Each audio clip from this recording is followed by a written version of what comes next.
19 April 2026 பாஸ்கா காலத்தின் 3ஆம் ஞாயிறு நற்செய்தி வாசகம். லூக்கா எழுதிய தூய நற்செய்தியிலிருந்து வாசகம். ஆண்டவரை மாட்சி உமக்கு.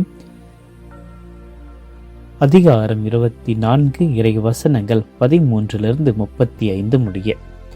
வாரத்தின் முதல் நாள் சீடருள் இருவர் எருசலேமிலிருந்து ஏறத்தாழ 11 கிலோமீட்டர் தொலைவில் உள்ள ஒரு ஊருக்கு சென்று கொண்டிருந்தனர். அவ்வூரின் பெயர் எம்மாவும். அவர்கள் இந்நிகழ்ச்சிகள் அனைத்தையும் குறித்து ஒருவரோடு ஒருவர் உரையாடி கொண்டே சென்றார்கள். இப்படி அவர்கள் உரையாடி கொண்டும் நினைவிக்கொண்டும் சென்ற பொழுது இயேசு நெருங்கி வந்து அவர்களோடு நடந்து சென்றார். ஆனால் அவர்கள் யார் என்று அறிந்து உணர முடியாதவாறு அவர்கள் கண்கள் மறைக்கப்பட்டிருந்தன. அவர் அவர்களை நோக்கி, வழிநெடுகிலும் நீங்கள் ஒருவரோடு ஒருவர் பேசிக் கொண்டிருப்பது என்ன என்று கேட்டார். அவர்கள் முக வாட்டத்தோடு நின்றார்கள். அவர்கள் கிளையோப்பா என்னும் பெயருடைய ஒருவர் அவரிடம் மறுமொழியாக, எருசலேமில் தங்கியிருப்பவர்களுள் உமக்கு மட்டும்தான் இந்நாட்களில் நிகழ்ந்தவை தெரியாதோ என்றார். அதற்கு அவர் அவர்களிடம், என்ன நிகழ்ந்தது என்று கேட்டார். அவர்கள் அவரிடம், நாசரேத் இயேசுவை பற்றியேதான் பேசுகின்றோம். அவர் கடவுளுக்கும் மக்களுக்கும் எல்லாருக்கும் முன்பாக சொல்லிலும் செயலிலும் வல்ல இறைவாக்கினராக திகழ்ந்தார். அவர் இஸ்ராயலை மீட்கப் போகிறார் என்று நாங்கள் எதிர்பார்த்திருந்தோம். ஆனால் தலைமை குருக்களும் ஆட்சியாளர்களும் அவருக்கு மரண தண்டனை விதித்து சிலுவையில் அறைந்தார்கள். இவையெல்லாம் நிகழ்ந்து இன்றோடு 3 நாட்கள் ஆகின்றன. ஆனால் இன்று எங்களை சேர்ந்த பெண்களுள் சிலர் எங்களை மலைப்புக்குள்ளாக்கினர். அவர்கள் விடியற் காலையில் கல்லறைக்கு சென்றார்கள். அவருடைய உடலை காணாது திரும்பி வந்து வானதூதர்களை கண்டதாகவும் இயேசு உயிரோடு இருக்கிறார் என்று அவர்கள் கூறியதாகவும் சொன்னார்கள். எங்களோடு இருந்தவர்கள் சிலரும் கல்லறைக்குள் சென்று அப்பெண்கள் சொன்னவாறு இருக்க கண்டனர். ஆனால் அவர்கள் இயேசுவை காணவில்லை என்றார்கள். இயேசு அவர்களை நோக்கி, அறிவிலிகளை, இறைவாக்கினருக்கு உரைத்த எல்லாவற்றையும் நம்ப இயலாத மந்த உள்ளத்தினரை, மெஸ்ஸியா தாம் ஆட்சி அடைவதற்கு முன் இத்துன்பங்களை பட வேண்டுமல்லவா என்றார். மேலும் மோசே முதல் இறைவாக்கினர் வரை அனைவர் நூல்களிலும் தம்மை குறித்து எழுதப்பட்ட யாவற்றையும் அவர் அவர்களோடு விளக்கினார். அவர்கள் தாங்கள் போக வேண்டிய ஊரை நெருங்கி வந்தார்கள். அவர் அதற்கு அப்பால் போகிறவர் போல் காட்டிக்கொண்டார். அவர்கள் அவரிடம், எங்களோடு தங்கும், ஏனெனில் மழை நேரம் ஆயிற்று, பொழுதும் போயிற்று என்று கூறி கட்டாயப்படுத்தி அவரை இணங்க வைத்தார்கள். அவர் அங்கு தங்குமாறு அவர்களோடு சென்றார்கள். அவர்களோடு அவர் பந்தியில் அமர்ந்திருந்த பொழுது அப்பத்தை எடுத்து கடவுளை போற்றி பிட்டு அவர்களுக்கு கொடுத்தார். அப்பொழுது அவர்கள் கண்கள் திறந்தன. அவர்களும் அவரை அடையாளம் கண்டு கொண்டார்கள்.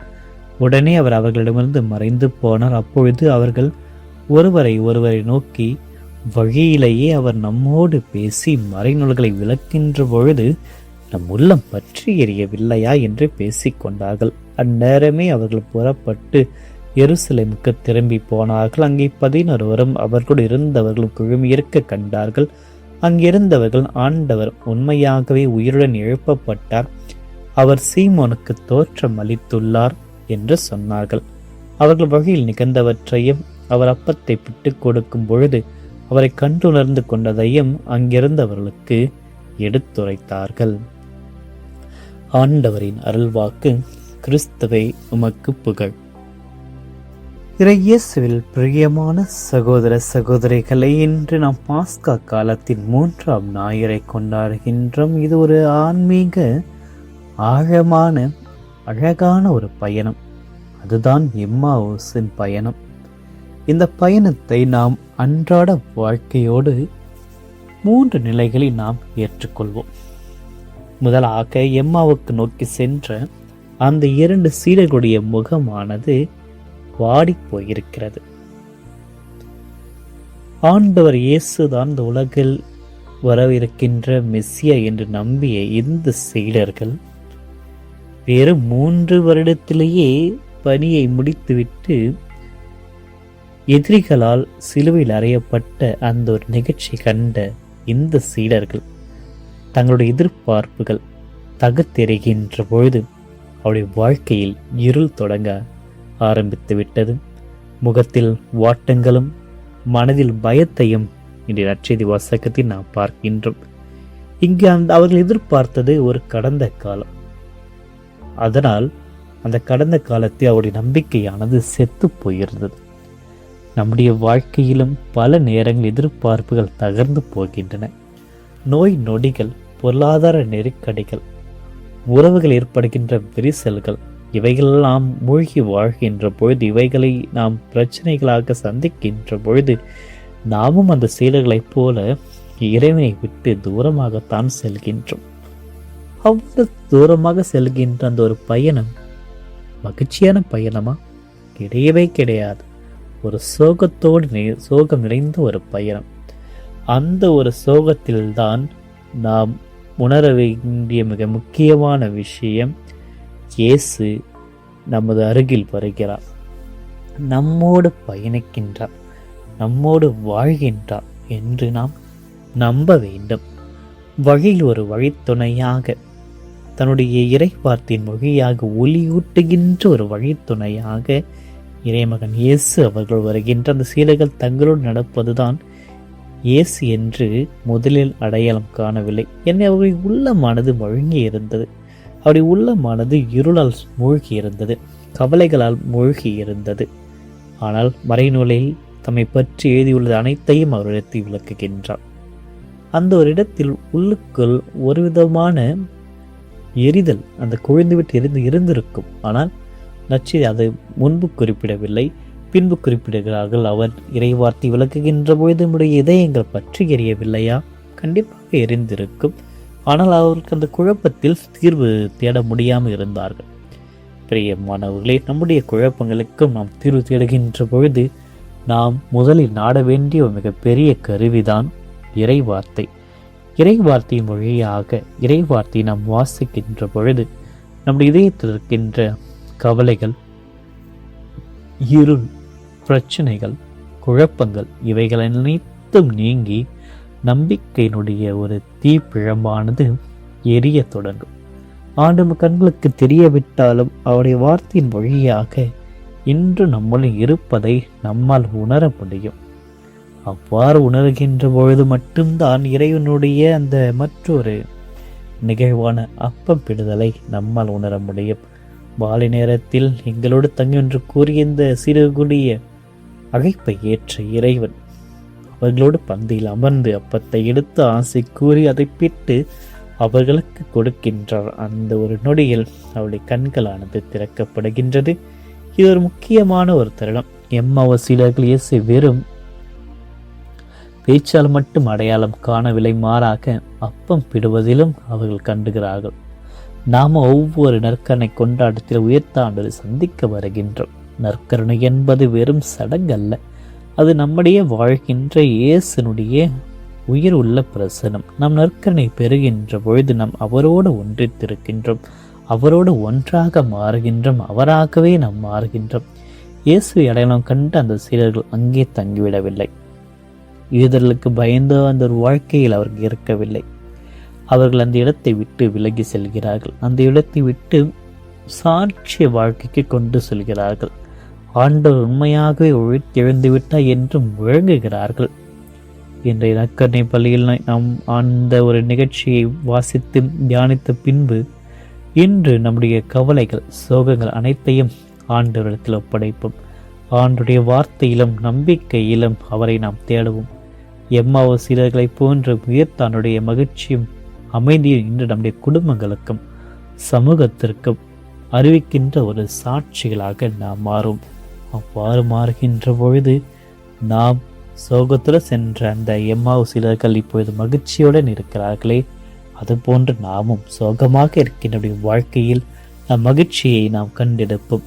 ஆண்டவர் சந்தித்த எந்த ஒரு நபரும் சும்மாக இருக்க முடியாது, தனிமையில் இருக்க முடியாது. ஆகவே அந்த ஒரு ஆண்டுடைய அனுபவத்தை நாம் மற்றவர்களுக்கு இன்று நாம் கொண்டு செல்வோம். எவருக்கெல்லாம் ஆண்டோடைய பிரசனம் தேவைப்படுகிறதோ அவர்களிடத்தில் சென்று ஆண்டவரிடத்தில் எங்களோட தங்கம் என்ற ஒரு ஜெபத்தை செய்ய அவர்களுக்கு உதவியாக வாரும். ஆகவே இந்த நற்கருணை ஒரு அனுபவமாக ஏற்றுக்கொள்வோம். நாம் சந்திக்க போகின்ற நற்கருணை ஆண்டவரை, அவரிடத்தில் நாம் ஜெபிக்கப் போகின்ற ஒவ்வொரு மன்றாட்டுக்களை இறைவனுடைய தன்னுடைய உடனிருப்பால் நமக்கு வழங்கி தருவாய் என்ற நம்பிக்கையில் தொடர்ந்து இந்த நாளை இறைவனிடத்தில் ஒப்படைப்பும். இறைவன் நம் ஒவ்வொருவரையும் நிறைவாக ஆசீர்வதித்து நம்முடைய தோல்விகளும் இழப்புகளிலும் தோன்றிருக்கின்ற பொழுது கடவுள் நம்முடன் பயணிக்கிறாய் என்று உணர்ந்து இந்த நாளை அவரிடத்தில் ஒப்படைப்போம். இறைவன் நம் அனைவரையும் நிறைவாக ஆசீர்வதிப்பாராக. ஆமென். அன்றாடமாக என்றும் வாழும் எல்லாம் அல்ல உயிர்த்த ஆண்டவரே, இந்த நாளுக்காக உமக்கு நன்றி செலுத்துகின்றோம். இந்த நாளில் எங்கள் கழித்த ஒவ்வொரு சிந்தனை செயல்கள் உமது பிரசனம் அனைத்திற்காக உம்மை போற்றுகிறோம், ஆராதிக்கின்றோம். பாஸ்கா காலத்தினுடைய 3ஆம் நாளில் 3ஆம் வாரத்தில் அடியெடுத்திருக்கின்ற எங்கள் அனைவரையும் உமது பாசத்தினால் அரவணைத்து உமது ஆற்றினால் உறுதிப்படுத்தி உமது சாட்சி பிள்ளைகளாக நாங்கள் வாழ்ந்திட எங்களை ஆசீர்வதித்தல.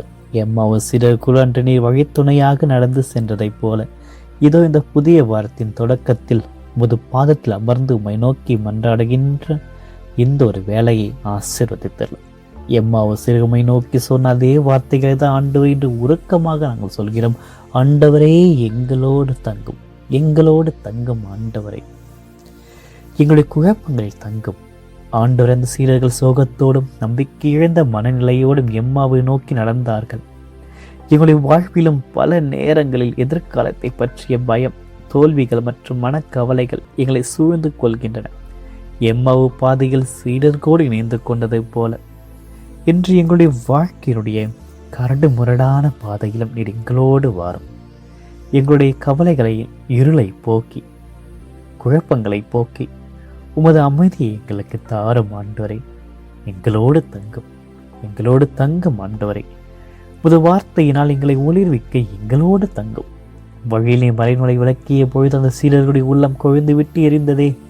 இந்த புதிய வாரத்தில் நாங்கள் வாசிக்கின்ற ஒவ்வொரு இறை வார்த்தையிலும் எங்களுடைய இதயத்தை ஒரு புதிய நெருப்பை மூட்டட்டும். உலகம் தருகின்ற மாயமான மகிழ்ச்சியை நாங்கள் தேடாமல் புது வார்த்தையில் நிலைத்திருக்கின்ற ஞானத்தை எங்களுக்கு தாரும். உமது திருவசனங்கள் எங்களுடைய காலடிக்கு விளக்காக, எங்களுடைய பாதைக்கு ஒளியாக இருக்கட்டும். எங்களோடு தங்கும் ஆண்டவரை.